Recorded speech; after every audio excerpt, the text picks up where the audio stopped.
Hai, Assalamualaikum warahmatullahi wabarakatuh. Kembali lagi dengan saya Najmah dari Audit.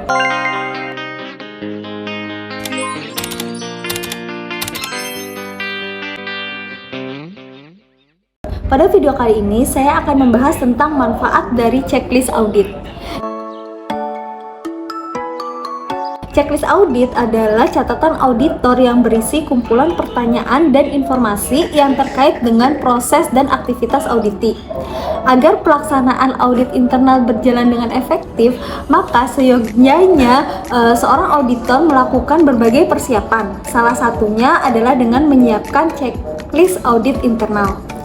Meskipun dalam klausul ISO 9001 tahun 2015 tidak disebutkan secara spesifik mengenai keharusan membuat checklist audit internal, selaku konsultan ISO tetap merekomendasikan kepada klien agar tetap membuat checklist audit internal. Hal ini karena banyak manfaat yang akan diperoleh dengan adanya checklist audit internal. Beberapa manfaat dari checklist audit internal antara lain yang pertama yaitu membantu mengingat.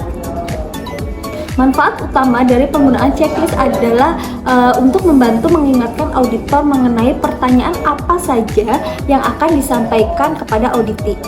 Dalam proses audit internal, auditor akan memeriksa berbagai macam proses, aktivitas, prosedur, dan setiap bagian yang ada dalam organisasi atau perusahaan. Tentunya akan banyak sekali pertanyaan yang akan diajukan kepada auditi. Agar tidak lupa, auditor dapat mencatat pertanyaan-pertanyaan yang akan diajukan ke dalam checklist sebelum hari H pelaksanaan audit internal. Sehingga saat pelaksanaan audit internal, auditor terlihat lebih siap di mata auditi.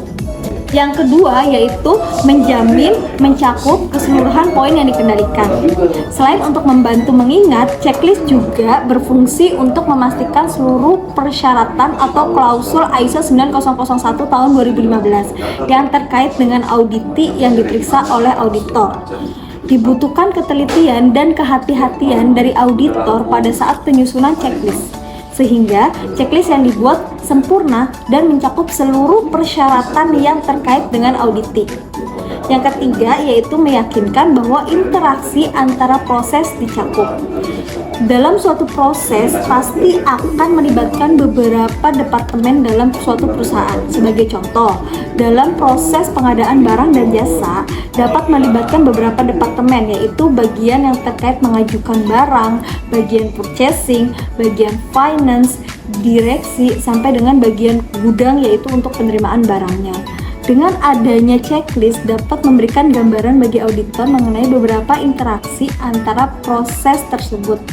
Untuk itu, auditor harus mempelajari prosedur bagian yang akan diaudit dan mencatat poin-poin di mana terdapat proses yang melibatkan dengan bagian lainnya. Yang keempat yaitu menjamin kedalam dan kontinuitas audit. Manfaat lain dari penggunaan checklist adalah agar pemeriksaan menjadi lebih dalam, tidak sekedar ada atau tidak ada, iya atau tidak, sudah atau belum.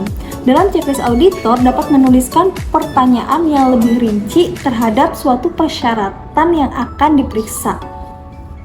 Contohnya yaitu apakah kebijakan mutu telah ditetapkan, apakah kebijakan mutu tersebut dibuat sesuai dengan persyaratan dalam standar ISO 9001 tahun 2015, apakah kebijakan mutu tersebut sudah disosialisasikan kepada seluruh karyawan, dan juga apakah kebijakan mutu tersebut dilakukan evaluasi secara berkala.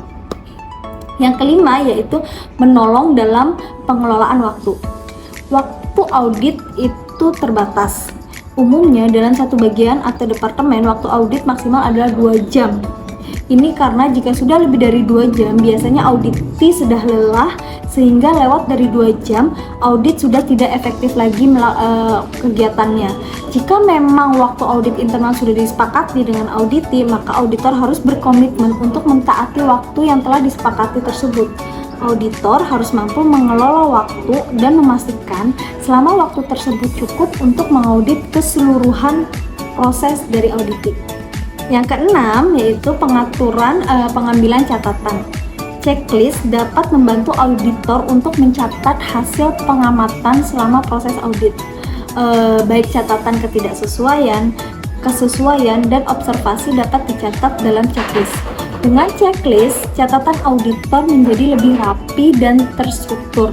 Catatan-catatan dalam checklist dapat menjadi dasar organisasi untuk melakukan perbaikan ketika proses audit yang berikutnya. Yang ketujuh yaitu bagian dari laporan audit. Checklist dapat dijadikan sebagai bukti kepada auditor eksternal bahwa audit internal telah dilaksanakan. Untuk itu, checklist sangat penting digunakan sebagai pelengkap dari laporan audit internal. Itulah beberapa manfaat penggunaan checklist pada audit internal. Yang perlu menjadi perhatian auditor adalah bahwa checklist hanyalah alat bantu. Auditor harus mampu beradaptasi pada situasi saat audit berlangsung dan dapat mengembangkan pertanyaan serta tidak terpaku pada checklist.